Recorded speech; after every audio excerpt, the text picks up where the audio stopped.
So everyone loves steak. Everyone loves to know how to cook it, and you know, you'll see here just from start to finish just how simple it is. In the book, I've paired the steak with the red onion mustard seed compote and the Crozier blue cheese.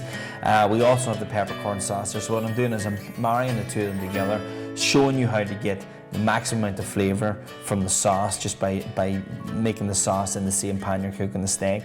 And you'll never cook it another way again. Beautiful. Okay, key thing you're always looking for when it comes to the steak is marbling. You want to be looking for the little white grains that are flowing through it. Nice little layer of fat on either side, and it's perfect. Go to a butcher, ask them for anything hanging. Anything beyond 20 days, 28 days is ideal, you know. Key thing for me when it comes to steak is trying to go to little craft butchers. They tend to have the nice ones hanging at the back. Just ask them for it, and they'll be happy to help you out. Smoking hot pan. Pan's completely dry, heavy base non-stick pan again. It's already starting to smoke there, and that's exactly what we're looking for. Now, one part about this dish is we're not going to add any excess oil to it.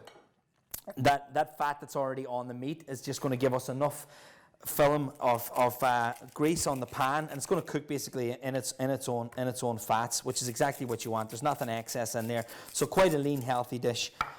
Straight on the pan, and the one key thing here now to do is to just leave it. You don't want to be moving the pan, sliding around, tossing up and down the air. Just leave it there, and you absolutely want to be having that sizzle. And the other key thing about steak is to have it out of the fridge about an hour before you start to cook it. If you can imagine yourself jumping off the pier in Blackrock or in Salt Hill or anywhere into the ocean, and it's a really hot day, you're going to tense up. Same thing's going to happen with the meat, and the last thing you want is for the meat to go on there and you see it starting to curl up. You're going to have a tough steak no matter what you do. So the key thing there, nice and relaxed, room temperature, an hour should do it.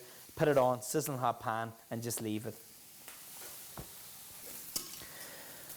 Okay, so after about 2 to 3 minutes, you're going to come back, and generally, it's just a force of habit with me. You can lift it, you can take a wee look. What you're really looking for is you just want that lovely, dark, seared colour in there. That's going to seal in all the juices, and that's what you want. You know, you don't want to be moving it, tossing it, turning it, sticking forks into it. Just turn it, leave it, and just let it cook.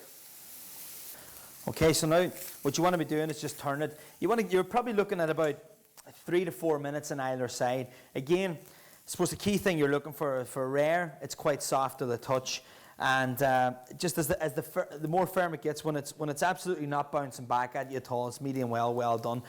You're probably looking at about 10, 12 minutes. Just what you want to do though for medium well done, either finish it in the oven 180 for about 5-6 minutes, or turn the heat down to a minimum and just keep turning it.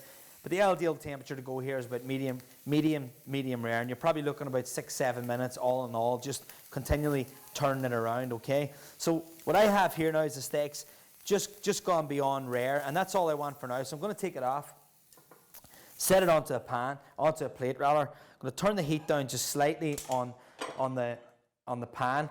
Set these aside because I'm going to finish them in the sauce in a few minutes. So what we're going to do here now is just move on to a little bit of an onion. Just going to add a wee bit of depth of flavour to the sauce. So what I want here is just a small amount of onion. Take out the core, discard the rest. Take it down. And we're not going to chop it fine, whatever. A little bit of roughness. You can even slice it, whatever your preference is. It's a nice little rough chop. And now for this part, we're just going to add a tiny little bit of oil just to give us a little bit of a medium for the onions to cook. Otherwise, they'll just end up charring and burning, and they get a little bit bitter. So a tiny little bit of oil is just going to help the sweetness come out of them. Into that then, a little bit of rock salt. So move it around. The other key thing about doing this in the same pan is all that sediment now is going to start coming off the base of the pan. There's no point using separate pans. You're just losing flavour all the time. And again, it makes it easy whenever you can try and keep everything down to 1-2 pans the whole way through. So now, in with some whole peppercorns. Now what I have here is just a mixture. There's white, pink, black, and Szechuan.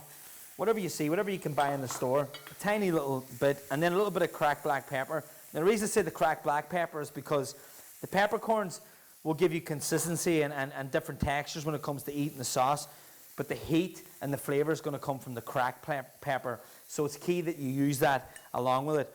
And then the Flambé, What I have here is a Calvados, like an apple brandy, whatever you have at the house. Brandy, whiskey, anything will do. Wine, I wouldn't suggest. You could do red wine or whatever, but to get the depth of flavour in a peppercorn sauce anyway, whiskey or brandy are key. So just in with a little bit of that, and then just flambe it. And just obviously keeping back from it, just give it a few seconds. The flame will disappear. If it doesn't, just take a little bit of your cream. Probably looking about 150 mils. Add it into the sauce. Add an extra little bit of seasoning. And as you say, that's all coming out of the pan. So that flavour's now from the sediment of the meat's all coming back up there. It's going to work its way through the sauce. And that's exactly what we're looking for.